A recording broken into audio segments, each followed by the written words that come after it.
Mullaperiyar dam നിലനിൽക്കുന്നത് ഭീഷണിയാണെന്ന കേന്ദ്രമന്ത്രി സുരേഷ് ഗോപിയുടെ പ്രസ്താവനയ്ക്കെതിരെ തമിഴ്നാട് കോൺഗ്രസ് സുപ്രീം കോടതിയുടെ വിധിക്ക് വിരുദ്ധമായ പ്രസ്താവനയാണ് സുരേഷ് ഗോപി നടത്തിയത്. അന്യായമായി കേരളത്തിന്റെ പക്ഷം പിടിക്കാനാണ് ശ്രമിക്കുന്നതെന്നും TNCC പ്രസിഡന്റ് കെ സെൽവപെരുന്തകൈ ആരോപിച്ചു. സുരേഷ് ഗോപി കേരളത്തിന്റെ മാത്രം മന്ത്രിയാണോ എന്നും സെൽവപെരുന്തകൈ ചോദിച്ചു. മുല്ലപ്പെരിയാർ ഡാം പൊട്ടിയാൽ ആര് ഉത്തരം പറയുമെന്ന് സുരേഷ് ഗോപി കഴിഞ്ഞ ദിവസം പ്രതികരിച്ചിരുന്നു.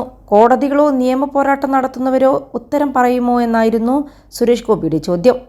കേരളത്തിന് ഇനിയൊരു കണ്ണീർ താങ്ങാനാകില്ലെന്നും മുല്ലപ്പെരിയാർ ഡാം ഭീതിയായി നിലനിൽക്കുന്നുവെന്നും അദ്ദേഹം കൂട്ടിച്ചേർത്തു. ഹൃദയത്തിൽ ഇടിമുഴക്കം പോലെയാണ് മുല്ലപ്പെരിയാർ നിൽക്കുന്നത്. പൊട്ടിയാൽ ആരുത്തരം പറയും? കോടതികൾ ഉത്തരം പറയുമോ? കോടതികളിൽ നിന്ന് അങ്ങനെയുള്ള തീരുമാനങ്ങൾ കൈപ്പറ്റി ആ തീരുമാനങ്ങളുമായി ഇന്നത്തെ സ്ഥിതിവിശേഷം തുടരുന്ന അവസ്ഥയിൽ ഉത്തരം പറയണം. അൽ സലാമ ഹോസ്പിറ്റൽ